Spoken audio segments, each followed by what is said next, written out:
I want to. There's been a lot of invective hurled at you by federal spokespeople from the administration. I want to just give you a chance to respond to a few things. So one of them was the spokesperson of DHS had this to say about the possibility of arresting you. I'm not sure for what, but here's what she had to say. When you have scenes like you did out in L.A. today, where you have the mayor, Karen Bass, interfering with official federal officer proceedings, trying to enforce the laws that are put on the books by members of duly elected members of Congress, are you all hesitant to just go out and arrest her, or has all of this behavior not reached that threshold yet? We're certainly keeping everything on the table, Charlie. Your reaction to that, Mayor? Well, they're going to arrest me for doing my job. I mean, as mayor, my #1 responsibility is to keep Angelenos safe. Now, it never dawned on me that I would have to worry about keeping Angelenos safe from my own government, from military that are supposed to be overseas fighting foreign enemies, from the Custom and Border Patrol. We're about 2.5 hours away from a border, or from the National Guard that have been federalized unnecessarily. You know, this is an example of the federal government essentially seizing power from a governor, federalizing the National Guards, bringing them to Los Angeles when nobody asked for them. These are young women and men that have been pulled out of work. They've been pulled from their families. They've been pulled from school for an assignment that is basically, I mean, I don't know what this is other than a political stunt.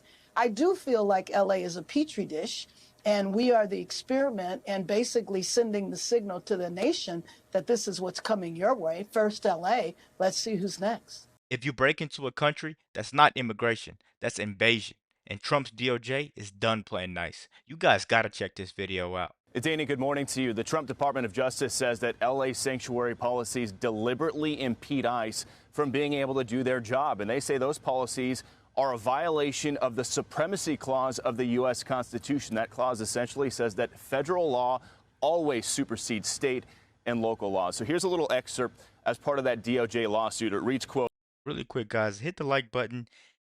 That's not policy, man. That's obstruction. If any mayor or anybody tries to stop ICE from enacting justice and enabling the law to do its job, they need to be held accountable like criminals. They need to be in handcuffs like actual criminals. Let's keep going, guys. Make sure you're hitting the like button.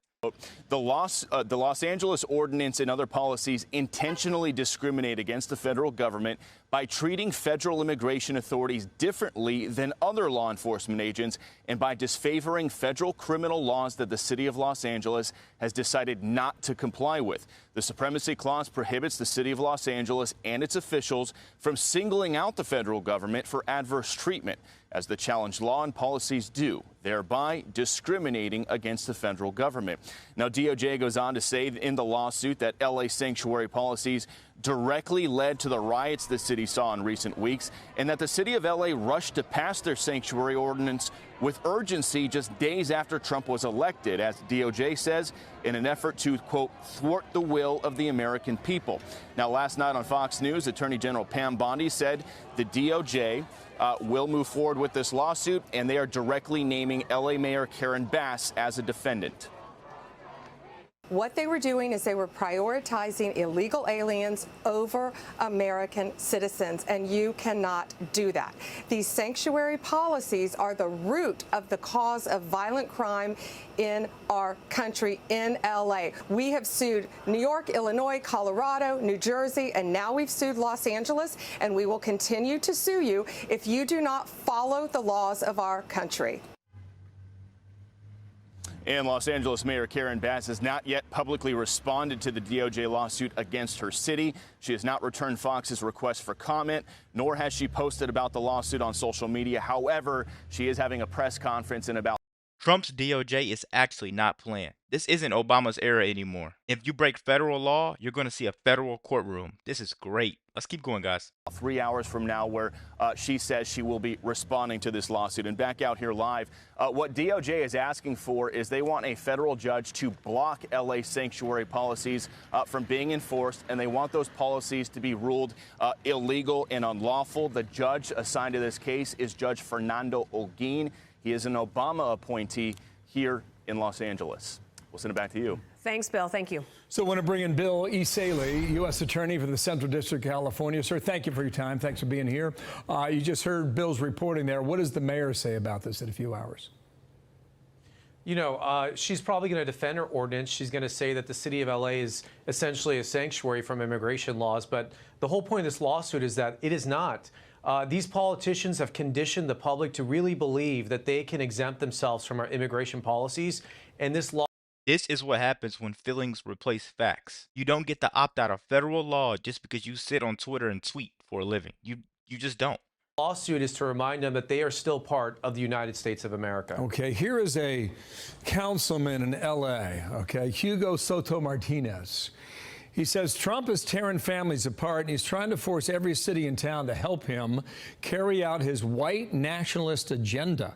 We refuse to stand by and let Donald Trump deport innocent families. We're going to do everything within our power to keep families together. What do you say to that, Councilman? You know, What do you guys say to that? Because I think they scream white nationalists and racism every time the job actually gets done.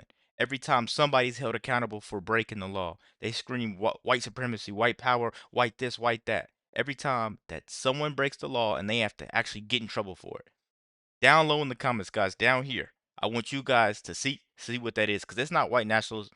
To me, I think it's actually doing your job. This is what a good president actually looks like, and everybody seems to be so blind to the fact that Trump is actually handling business right now. These guys shouldn't be anywhere near public office. What the president, the attorney general, and myself are doing is we are enforcing the law as written by Congress. And if these politicians don't like the law, if Karen Bass doesn't like the law, she should have changed it when she was in Congress. But they didn't do that. So we're not going to be lectured by these lawless politicians who, frankly, are more interested in protecting illegal aliens, criminal illegal aliens, than American citizens. And so there's a new sheriff in town, and it's the federal government, and we will not be deterred. Okay, I'm going to. And that's the thing. Everybody is so worried about this problem right now. Why didn't they change it when they were in the position of power? But now everybody gets mad when Trump does it. I've been saying this for a really long time. Every time Trump does something, they look at him like he's the bad guy, like he's the guy we need to go after. He's only fixing the problem and doing his job. That is what a real leader looks like. Am I wrong? Am I wrong? That is what a real leader looks like, man. And Gavin Newsom and Karen Bass is just letting the city burn, letting people riot. Come on, man. It's getting out of hand. Get to this executive order in a moment, but I want to ask you about these 6 Republican lawmakers in California. They're asking for flexibility, all right? This is what they write. Recent ICE raids are not only targeting undocumented workers, but also creating widespread fear among other employees, including those with legal immigration status. The fear is driving vital workers out of critical industries, taking California's affordability crisis and making it even worse for our constituents. The policy has seesawed a little bit, would you not say? And the president's given a little bit of wiggle room. Like, where does that go? How do you stretch that balloon or restrict it? Look, we've always been clear. Our priority is criminal illegal aliens, and that's what we focus our resources on. But And they've been prioritizing criminals over actual citizens. People like me, people like everybody else that lives here are actually getting tired of this. We're getting tired of being put last, and Trump is finally putting us first. He's finally doing it. Stick around to the back end of the video, guys. I got some more to say. We're going to let this play out. when we're a state like California, which we cannot get any cooperation from the locals, we have to cast a broader net. We have to go into the community and do immigration operations. And what the president has said is we cannot just ignore the law. So if there are people out there we encounter that are here unlawfully, they're going to get deported. That's just the way it works. But that's not, you know, we would prefer to just focus on criminal aliens. And that's why these sanctuary policies are so bad. But also, I disagree with the comments in there. If you're here legally, you have nothing to worry about. We are going after people who violate the law and do not have a status in the United States. So that's where we're at. All right, one quickly, just put up the map here, guys. 32 states now could lose federal funding if they ignore the executive order that bars them from offering tuition assistance to illegals. There's a lot of money on the line there. How's that going to go? Look, that's a risk they're going to have to take. Look, the federal government has always had a lot of control over the purse, over giving a lot of money to states, and if they choose to flout immigration laws, they're going to face some consequences. Under Trump, America isn't just back, it's protected. Sanctuary cities had their fun, and now it's time to actually pay that bill. Let me know what you guys think about this video. Be sure to like, comment, subscribe if you're new, and as always, let me know what you react to. We're out.